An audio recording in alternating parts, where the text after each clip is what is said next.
नागौर दौरे पर रहेंगे मुख्यमंत्री भजनलाल शर्मा। मीराबाई मंदिर पहुंचेंगे सीएम भजनलाल। स्वच्छता अभियान के अंतर्गत कार्यक्रम में शिरकत करेंगे। शहरी सेवा शिविर का अवलोकन और जनसभा को संबोधित करेंगे मुख्यमंत्री भजनलाल शर्मा। तो मुख्यमंत्री भजनलाल शर्मा का कल नागौर दौरा है, जो कि कई मायनों में महत्वपूर्ण है। भजनलाल शर्मा कल मीराबाई मंदिर पहुंचेंगे। सीएम भजनलाल शर्मा स्वच्छता अभियान के अंतर्गत कार्यक्रम में शिरकत करेंगे। शहरी सेवा शिविर का अवलोकन उनके द्वारा किया जाएगा और जनसभा को भी संबोधित करेंगे। आप देखें कि मुख्यमंत्री भजनलाल शर्मा के लगातार बैक टू बैक कार्यक्रम है। आज हमने देखा कि हैदराबाद में प्रवासी राजस्थानियों को उन्होंने संबोधित किया, राजस्थान की तमाम उपलब्धियां गिनवाई उन्होंने। और अब कल नागौर के दौरे पर रहेंगे, यानी कि राजस्थान वापसी और उसके बाद नागौर में दौरा। स्वच्छता अभियान को लेकर के अवलोकन उनका रहेगा। कार्यक्रम के अंतर्गत शिरकत करेंगे स्वच्छता अभियान के कार्यक्रम में। शहरी सेवा शिविर का अवलोकन करेंगे। आप देखिए, बीजेपी का लगातार सेवा पखवाड़ा कार्यक्रम चल रहा है, उसमें कई मिशन है, उनमें से एक प्रमुख है स्वच्छता अभियान। और उसी कार्यक्रम के अंतर्गत शहरी सेवा शिविर का नागौर में अवलोकन किया जाएगा। इसके अलावा जनसभा को भी संबोधित करेंगे। तो लगातार मुख्यमंत्री भजनलाल शर्मा एक्टिव मोड में है। आज जहां पर एक तरफ हैदराबाद में प्रवासी राजस्थानियों से उन्होंने बातचीत की, जन संबोधन उन्होंने दिया और प्रवासी राजस्थानियों को राजस्थान की तमाम उपलब्धियों के बारे में गिनवाया। उसके बाद एक बार फिर से मुख्यमंत्री भजनलाल शर्मा बैक टू राजस्थान और राजस्थान के नागौर में कल जाएंगे, वहां पर जनसभा को संबोधित करेंगे। और ज्यादा जानकारी के लिए पॉलिटिकल एडिटर लाल सिंह फौजदार हमारे साथ में फोनलाइन पर जुड़ चुके हैं। लाल सिंह, कल मुख्यमंत्री भजनलाल शर्मा का क्या कुछ स्केड्यूल रहने वाला है? कितनी बजे नागौर जाएंगे और ये दौरा कितना अहम? देखिए नुपुर, कल सीएम भजनलाल शर्मा बेड़ता नागौर जिले के दौरे पर रहेंगे और यह मीराबाई ये धरा है, मीराबाई की धरती पर सीएम भजनलाल शर्मा का कार्यक्रम रहेगा। इस दौरान उनका मीराबाई मंदिर जाने का भी कार्यक्रम है और इस दौरान दो कार्यक्रम अहम रहेंगे। एक तो जो शहरी जो शिविर लगाए जा रहे हैं उनका अवलोकन करेंगे। शहरी शिविर का अवलोकन जो कार्यक्रम है वो लगभग करीब 1:30 बजे से रहेगा उनका। और ये पंच गौरव के पहला जो कार्यक्रम है, इसके बाद 2 शहरी शिविर का करेंगे, 1 ग्रामीण शिविर का करेंगे। और इसके साथ ही नुपुर एक कार्यक्रम और है जो पंच गौरव के तहत, यानी कि सीएम भजनलाल शर्मा की योजना है कि हर जिले में पंच गौरव यानी कि 5 जो उनके स्थल है, चाहे ऐतिहासिक स्थल, खेल मैदान जहाँ उनका खेल की पहचान है, कहीं कोई ऐतिहासिक स्थल की पहचान है, ऐसे 5 जो प्रमुख हैं उनको पटल पर लाना। तो उसके तहत कार्यक्रम रहेगा। 3 मेजर कार्यक्रम है कल सीएम भजनलाल शर्मा के। पंच गौरव के तहत कार्यक्रम रहेगा, शहरी शिविर का अवलोकन करेंगे, ग्रामीण शिविर का अवलोकन करेंगे और उसके पहले ठीक है लाल सिंह, बहुत बहुत शुक्रिया तमाम जानकारी के लिए। तो तीनों कार्यक्रमों पर सच बेधड़क की पैनी निगाहें नजर बनी रहेगी। तो मुख्यमंत्री भजनलाल शर्मा का कल मीराबाई की धरती पर कार्यक्रम रहेगा, नागौर में जाएंगे। और अब भीलवाड़ा के कोटड़ी से खबर, जहां पर छापडेल गांव में दिन दहाड़े चोरी की वारदात होती है। अज्ञात चोर लाखों के गहने और नकदी लेकर के फरार हुए। पीड़िता बाली के घर को निशाना बनाया गया। शोर मचाने पर मौके से चोर फरार होते हैं। पारोली थाना क्षेत्र का ये मामला है। पुलिस ने मामला दर्ज किया और जांच शुरू की है। तो भीलवाड़ा के कोटड़ी की तस्वीरें, जहां पर चोरों के हौसले बुलंद है। चोर एकदम बेखौफ होकर के आते हैं और घर में कई सामानों पर हाथ साफ करके चले जाते हैं। घर का सामान पूरी तरह से बिखरा हुआ है। तो छापडेल गांव में दिन दहाड़े चोरी की वारदात होती है। घर की तस्वीरें आप देख लीजिए कि कितना सामान अस्त व्यस्त है। लेकिन सबसे महत्वपूर्ण ये सवाल कि आखिरकार चोरों के हौसले इतने बुलंद कैसे हैं? चोर इतने बेखौफ कैसे हैं? क्या उनमें कानून का किसी भी तरह से डर नहीं है? इन तस्वीरों को देख करके तो मानो यही लगता है। लगातार आए दिन राजस्थान में चोरी की वारदातें, घटनाएं बढ़ती ही जा रही है। और अब भीलवाड़ा की ये तस्वीरें भी हैरान करती है कि दिन दहाड़े चोर आते हैं और घर में रखे कई सामानों पर हाथ साफ करते हैं, नकदी लेकर के फरार हो जाते हैं। और आत्मविश्वास देखिए, कॉन्फिडेंस देखिए कि किस तरह से चोर दिन दहाड़े एंट्री करते हैं और बिल्कुल मानो उन्हें इस बात का पूरा आश्वासन हो कि भाई आप चोरी कर लीजिए लेकिन कुछ नहीं होगा, कोई सजा नहीं होगी, कुछ नहीं होगा। इसलिए लगता है कि राजस्थान में चोरी की वारदातें, घटनाएं लगातार आंकड़े बढ़ते ही जा रहे हैं, उन पर किसी भी तरह से रोक लगती हुई दिखाई नहीं दे रही है। आखिरकार इन बढ़ती हुई चोरी की घटनाओं के पीछे क्या बड़ी नाकामी है? क्या पुलिस चोरी की वारदातों को गंभीरता से नहीं ले रही? आखिरकार चोर इतने ज्यादा बेखौफ क्यों हो रहे हैं? लगातार एक के बाद एक चोरी की वारदातें और घटनाएं लगातार देखने को मिल रही है। राजस्थान में चोरों के हौसले बुलंद होते जा रहे हैं। और ज्यादा जानकारी के लिए संवाददाता दिनेश हमारे साथ में फोन लाइन पर जुड़ चुके हैं। दिनेश, सबसे महत्वपूर्ण सवाल, क्या चोर गिरफ्त में आए हैं पुलिस की या पुलिस ने कोई कार्रवाई की है?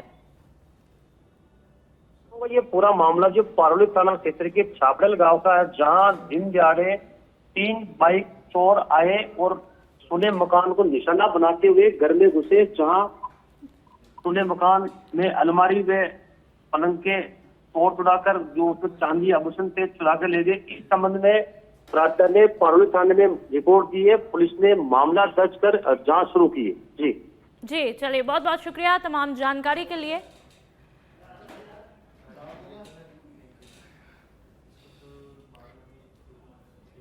बढ़ते हैं आगे। जयपुर की 16 साल की सिया गुप्ता अपनी संस्था मुहिम के जरिए उन 440 मरीजों के जीवन को सुगम बना रही है जिनके जीवन का अंत नजदीक है। 2023 में शुरू की गई इस पहल के तहत सिया और उनकी टीम एडवांस्ड कैंसर और पुरानी बीमारियों से जूझ रहे मरीजों को wheelchair, oxygen support, BP monitor जैसे 200 चिकित्सा उपकरण वितरित कर चुके हैं।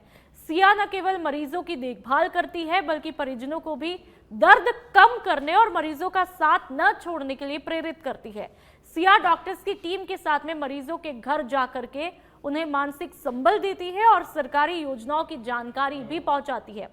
संवेदना संस्था से प्रेरित होकर वे मरीजों के मानसिक स्वास्थ्य के लिए संगीत जैसे कार्यक्रम भी आयोजित करती है।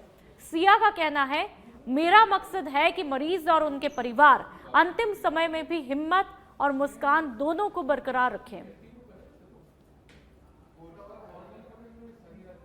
तो जयपुर में मुहिम के जरिए सिया नाम की जो ये लड़की है, तस्वीरों में आप देख सकते हैं कि कैसे मरीजों के चेहरे पर मुस्कान लाने का काम कर रही है। सिया मानो हर मरीज के लिए एक बेटी की तरह काम कर रही है, हर मरीज की बेटी बनी हुई है और वहां पर जाकर के मरीजों की देखरेख करती है। और इससे ज्यादा खुशी की बात क्या होगी जब आपकी वजह से किसी के चेहरे पर मुस्कान हो। सायला नगर पालिका क्षेत्र में व्यापारियों और आमजन की समस्याओं का अंबार लगा है। बीती रात नए बस स्टैंड पर किराना दुकान में शॉर्ट सर्किट से भीषण आग लगी जिसमें लाखों का नुकसान हुआ, लेकिन मौके पर दमकल वाहन उपलब्ध ही नहीं था। व्यापारियों का कहना है कि नगर में स्थायी दमकल वाहन की व्यवस्था बेहद जरूरी है। इसी तरह नगर की गलियों और मुख्य मार्गों पर कई जगह पर स्ट्रीट लाइटें बंद है। दीपावली नजदीक है, ऐसे में अंधेरे से हादसों का खतरा और भी बढ़ जाता है। तो सायला की तस्वीरें। और अब डीडवाना की खबर की बात करते हैं। खुनखुना पुलिस ने अवैध हथियार रखने वालों के विरुद्ध प्रभावी कार्रवाई को अंजाम दिया है। पुलिस ने आरोपी के कब्जे से एक अवैध पिस्टल मैगजीन जब्त की है। आर्म्स एक्ट में आरोपी के खिलाफ मामला दर्ज कर आगे की कार्रवाई की जा रही है। आरोपी को कल कोर्ट में पेश करके रिमांड पर लेने की कार्रवाई की जाएगी। तो इस चेहरे को देख लीजिए गौर से, यह आरोपी अब पुलिस के शिकंजे में है। और अब धौलपुर के सेपो से खबर, जहां पर ग्राम पंचायत तसीमों में ग्रामीण सेवा शिविर का आयोजन किया जा रहा है। 16 विभाग के काम एक छत के नीचे आमजन को कैंप के माध्यम से राहत दी जा रही है। नायब तहसीलदार विकास अधिकारी की मौजूदगी में शिविर का आयोजन किया जा रहा है। सरकार की जन कल्याणकारी योजनाओं के लोगों को लाभ मिले, इस मकसद से यह आयोजन रखा गया। चिकित्सा विभाग के डेप्यूटी CMHO चेतराम मीणा भी इस दौरान मौजूद रहे।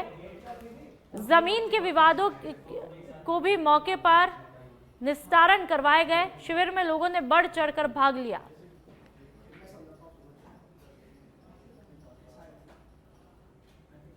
और अब जालौर से खबर, जहां पर बस और बाइक की भीषण टक्कर हुई है। हादसे में बाइक चालक गंभीर रूप से घायल हुए। उमेदाबाद के पास में भीषण हादसा हुआ। हादसे की तस्वीरें आप देख सकते हैं। ग्रामीणों ने निजी वाहन से अस्पताल पहुंचाया। 108 एम्बुलेंस के समय पर नहीं पहुंचने से ग्रामीणों में काफी गुस्सा है। आप देख लीजिए, ग्रामीणों ने निजी वाहन से घायल व्यक्ति को अस्पताल पहुंचाया है।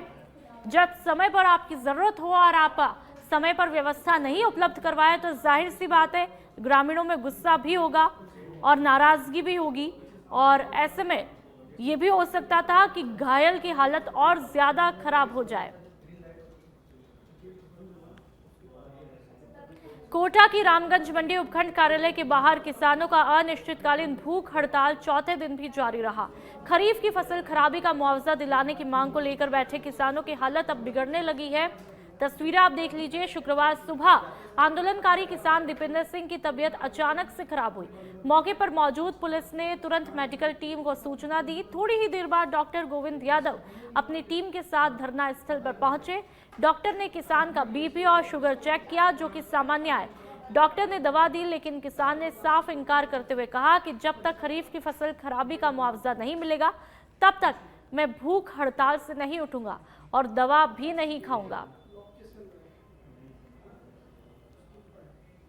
और अब कोटपुतली के शाहजहांपुर से खबर, जहां पर डबल मर्डर मामले में पुलिस का एक्शन देखने को मिला। दोनों युवकों की गला दबा करके हत्या की गई। यूपी के बलिया के रहने वाले ये दोनों मृतक, पुलिस ने 6 आरोपियों को गिरफ्तार किया है। 4 से 5 लोग बहरोड सदर क्षेत्र के निवासी हैं, तो वही 1-2 का क्रिमिनल रिकॉर्ड भी पुलिस ने साइबर ठगी के एंगल से तार जोड़े हैं। OLX ऐप के जरिए साजिश रची गई थी। सस्ते जनरेटर देने का झांसा देकर के बुलाया गया जयपुर, गाड़ी में बैठाया और नारनौल की तरफ घुमाते रहे। आरोपियों ने मोबाइल पासवर्ड लेकर के 6 लाख रुपए निकाले। एसपी बोले ऐसे लोगों को बख्शा नहीं जाएगा। तो आप देख लीजिए, जब भी आप भी ऑनलाइन ऐप का इस्तेमाल करते हैं तो ये घटना हमें बताती है कि हमें किस तरह से सजग रहना चाहिए, वरना जान पर भी बना सकती है।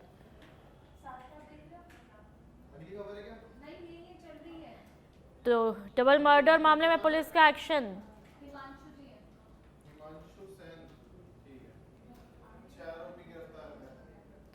यूपी के बलिया के रहने वाले ये दोनों मृतक थे। पुलिस ने 6 आरोपियों को गिरफ्तार कर लिया है और 6 की तस्वीरें आप देख लीजिए। लालच की चाह में किस तरह से इन्होंने घिनौनी वारदात को अंजाम दिया, जो कि इंसानियत को शर्मसार कर देने वाली वारदात है। इन 6 की वजह से किसी के परिवार का मुखिया उजड़ जाता है, जान चली जाती है। और ये लगातार आपको बता रहे हैं कि ये घटना, ये वारदात लगातार ये संकेत आपको भी सावधान रहने के लिए देती है कि यदि आप भी किसी ऑनलाइन ऐप का इस्तेमाल करते हैं तो पहले अच्छे से जांच पड़ताल कीजिए, सजग हो जाइए, उसके बाद ही किसी नतीजे पर पहुंचिए। प्रतापगढ़ के धरियावत से अब खबर, ऑपरेशन चक्रव्यूह के तहत देवगढ़ और धरियावत पुलिस की कार्रवाई देखने को मिली। लोडिंग पिकअप से अफीम डोडा चूरा बरामद किया गया। 10 क्विंटल 73 किलो 25 ग्राम अवैध डोडा जब्त किया गया। 1 करोड़ 60 लाख रुपए बताई जा रही अनुमानित लागत। पुलिस ने मुकदमा दर्ज करके अनुसंधान जारी रखा। और अब राजधानी की खबर, सांभर लेक उपखंड की ग्राम पंचायत सुरसिंहपुरा में ग्रामीण सेवा शिविर लगाया गया। शिविर में 50 सालों से 35 काश्तकारों के बीच 259 बीघा जमीन के बंटवारे को लेकर चल रहे विवाद को सुलझाया गया। साथ ही सभी को न्यायोचित अपना अपना भाग दिया गया। उपखंड अधिकारी ऋषिराज कपिल और राजस्व अधिकारियों की समझाइश से मामला सुलझ पाया है। काश्तकारों ने राज्य सरकार, मुख्यमंत्री भजनलाल शर्मा का आभार जताया। सुरसिंहपुरा से जो ग्रामीण सेवा शिविर चल रहे हैं, माननीय मुख्यमंत्री जी महोदय के निर्देशानुसार जो सेवा पर्व पखवाड़ा चलाया जा रहा है, इसमें ग्रामीण सेवा शिविर एवं शहरी सेवा शिविर चल रहे हैं, जिसमें 16 विभागों के 48 कार्य किए जा रहे हैं। इस शिविर के दौरान आज सुरसिंहपुरा गांव में 259 बीघा जमीन का बंटवारा 35 काश्तकारों के मध्य करवाया गया, जिसमें पूरी रेवेन्यू टीम का योगदान रहा है। आपसी समझाइश के माध्यम से ये बंटवारा हो गया, जो कि बहुत ही लोगों के लिए लाभदायक था। लोगों ने राज्य सरकार का धन्यवाद। और अब दौसा के सिकराय से खबर, जहां पर ढांडी से मुख्य गांव तक रास्ता नहीं होने से ग्रामीण परेशान है। ग्रामीणों ने शव को रास्ते में रखकर प्रदर्शन किया, अंतिम संस्कार से पहले ही समाधान की मांग की। सिकंदरा थाना के पीलवा गांव की एक घटना बताई जा रही है। पुलिस और प्रशासन के अधिकारी मौके पर पहुंचे हैं। तहसीलदार हेमेंद्र मीना भी मौके पर पहुंचे।